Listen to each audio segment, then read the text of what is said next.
for Leeds 14. I saw a little bit of that one. Again, it sounds similar in that it was quite a slow burner. I think York scored first, but Leeds ground their way back into it to take the win. It was round 19 of the Championship. It finished Dewsbury 22, Newcastle 43, Halifax 48, Swinton 12, London Broncos 42, Sheffield 12, Oldham 10, Featherstone 48, Whitehaven 64, Widnes 6. And Neil McEwen got into this. Was our game of the week. It did not live up to that. Neil McEwen got in touch and said, utter dog shit from Widnes. I know we couldn't field an 18-man squad, but that's embarrassing. Still had the likes of Owen and Craven in the team, and like I've said since his appointment, Simon Finnegan isn't up to levels required. Every week he comes out with the same old tosh. Could be worse, I suppose. I could be a Wigan fan. That's a shit show right now. Well, we didn't have to release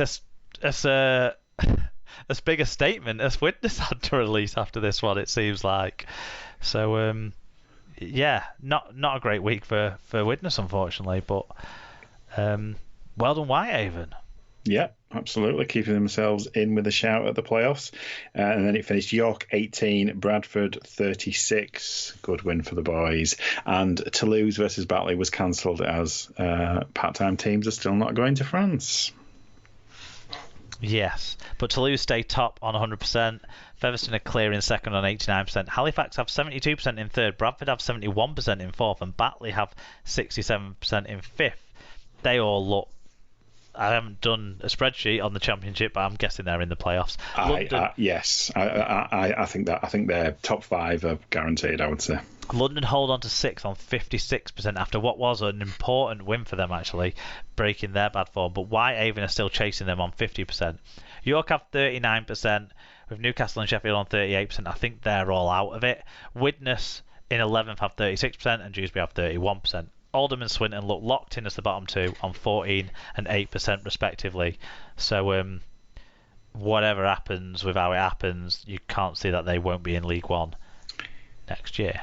Yeah, no Greater Manchester in the Championship next year. It was round 16 in League One. It finished Barrow 38, London Scholars 24, North Wales 36, Rochdale 10. Oh, and Mark Butler, our correspondent, who actually provided some photos that we put onto Instagram. Instagram had posts on 2 days this weekend, guys. You've been treated. If you follow it, which not many do because we never post. But thanks, Mark, for getting in touch and sending the pictures in as well. He said, real life rugby league for the first time in ages. Crusaders continued their best run in years. The opening was slow, and 25 minutes in, Rochdale had the only points. At that point, one of their players banged a Crusaders player in the head, walked the plank, and Crusaders piled on the points before the break to get the job done. Not really one for the ages after the break. A good job, really. I got a bit hammered. Yeah, but his first game down at Zip World, so he enjoyed himself. Well done, Mark.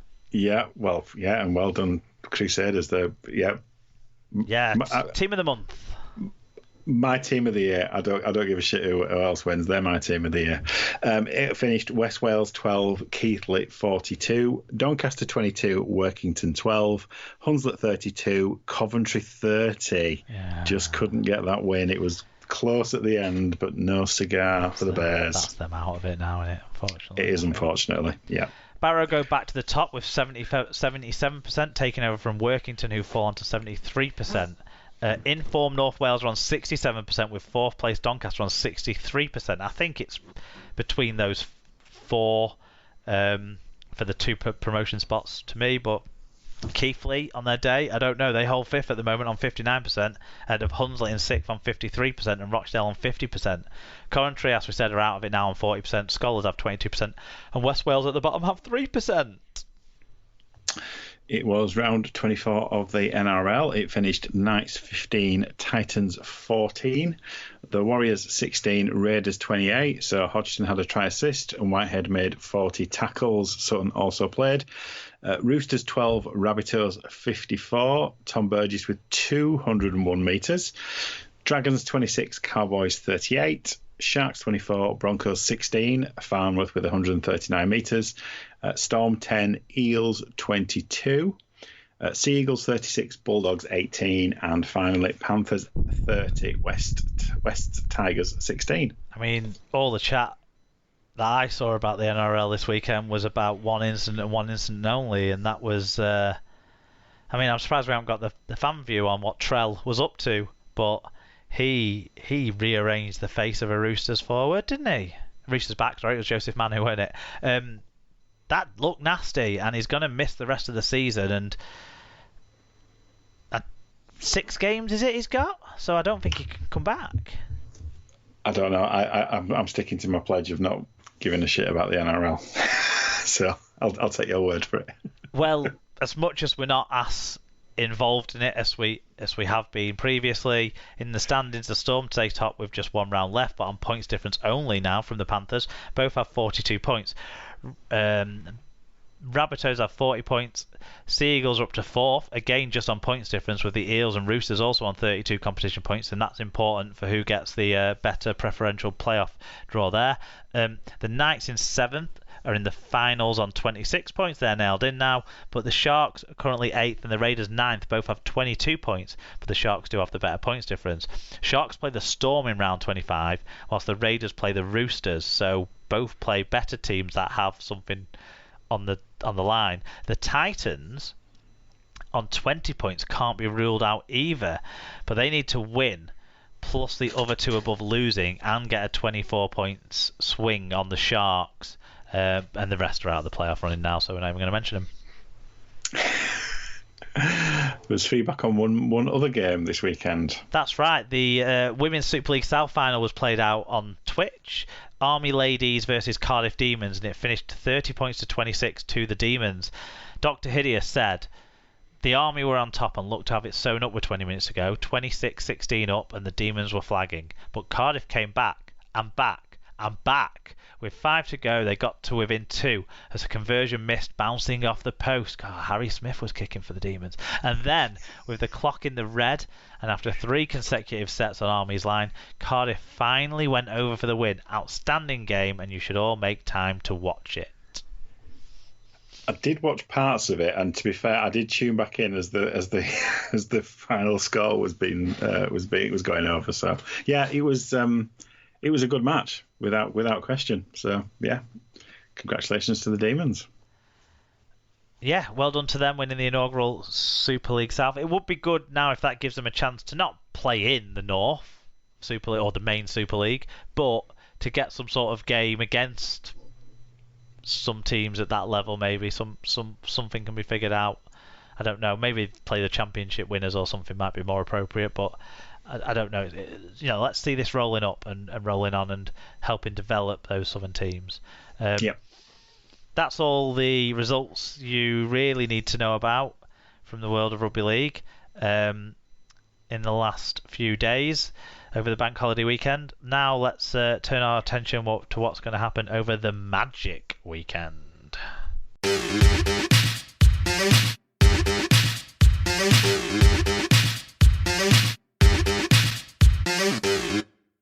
Okay, as we've said, I'll be there. Sarah will be there. David will be there. You're sitting this one out this year. I am. Plenty of other SLP fam will be around, so let's all make sure we say hello to each other. For round 23 of the Super League, the Magic weekend. All games on Sky. It kicks off at 3 p.m. on Saturday with a crucial game for Castleford versus flying high Salford. Who'd have said that 4 days ago? Not me. No. Oh, God. I'm second guessing everything now. But you can't do that because I've got to view Monday as a bit of an aberration, and I'm going to stick with that. Cass have to win.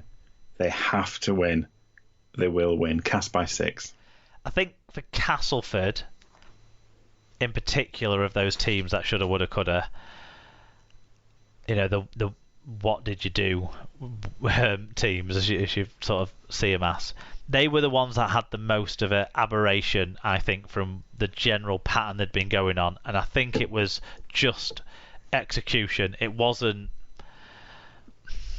I don't think it was as alarming, because it wasn't what we've seen from them for the last few weeks kind of thing, whereas we've seen inconsistency from the other three a bit more. Yeah, and I don't think this was as alarming because they were playing a team that actually had something to fight for. That's why I don't put them quite in that, you know, other three-team category. Yeah. And a team that on paper are better than they've been playing, and turns out the paper version turned up for some of that game. Yeah, turns out Wigan can play. Yeah, it's cast by 40. Well, sometimes ish. Cast by 14 for me. Fair enough. In a high-scoring game, though, I think it'll be 34-20, that sort of region. Okay. And you're going cast as well, I assume. Yeah, cast by 6. Saturday, 5:15 p.m. Sky will be showing the League Leaders Shield decider potentially. St Helens versus Catalans. I'm really struggling to know where to go with this one. I wonder if it'll depend on who's running down the slope in the second half. And I hope it's Catalans. And I'm going to go with what I want to see rather than what I could see. So I'm going to go with Catalans to win by 4. I think this could be tight as a gnat's chuff. I'm going to go Saints by 1. No real confidence, though. Who's kicking the drop goal? Jack Wellesby. It'll be Lachlan Coote after he's got up from another, alleged murder. Because it's pathetic. Saturday, 7:30 p.m. Sky are showing us a real clash for the playoff places. Leeds versus Hull FC. It's almost winning in for Leeds, this one. Almost. I'll let you go first on this one. Oh, this is a pig to pick. Leeds have been playing better. Leeds by 2. I think Connor enjoys the magic stage. I think if they can do enough ahead of him, and I'm just thinking, can they be a bit more dynamic out of dummy half? Can they not... if I was a Hull fan, one thing that winds me up so much is how their outside backs do not defend their physical appearance. And I'm thinking Fanua yeah. is a prime example. Faraimo sometimes has his moments, doesn't he, where he puts his physicality on the line, but it fucks up because he gets sent off for leaving his feet and shouldering people in heads. But more so Fanua. And in the centres is a liability. That's dangerous. Harry Newman's going to fucking have him on toast. But I think if it comes down to a close game, Hull FC have got Mark Sneyd. And I think that'll be the difference, his boot. So I'm going to go FC by 1. Yeah. It'll be a Connor first half, a nervy second half, and then a snide swing of the left boot. And it will not be forgotten. On to Sunday's fixtures. Huddersfield versus Wakefield in the game of the round. It's probably the only game of the weekend, you would say. It really is. I mean, this is where everyone's going to come in with the cloudy heads from the night before. Not going to remember it. It's going to be quiet. That cowbell's going to really ring loud and proud around St James's Park in an otherwise... there'll be church congregations with more life in them, I think, at 1 p.m. on Sunday in Newcastle. There'll be funerals with more life in it, but yeah, go on. I'm struggling to... I'm not struggling to care, because I think it has the potential to be exciting. This could easily be like a 40-36 type match. I think that's what we want it to be. So I'm going to tip Huddersfield to win by 10 in a sort of, like you say, 40-30 kind of range of game. A sort of 7 tries to 5 kind of situation. Um,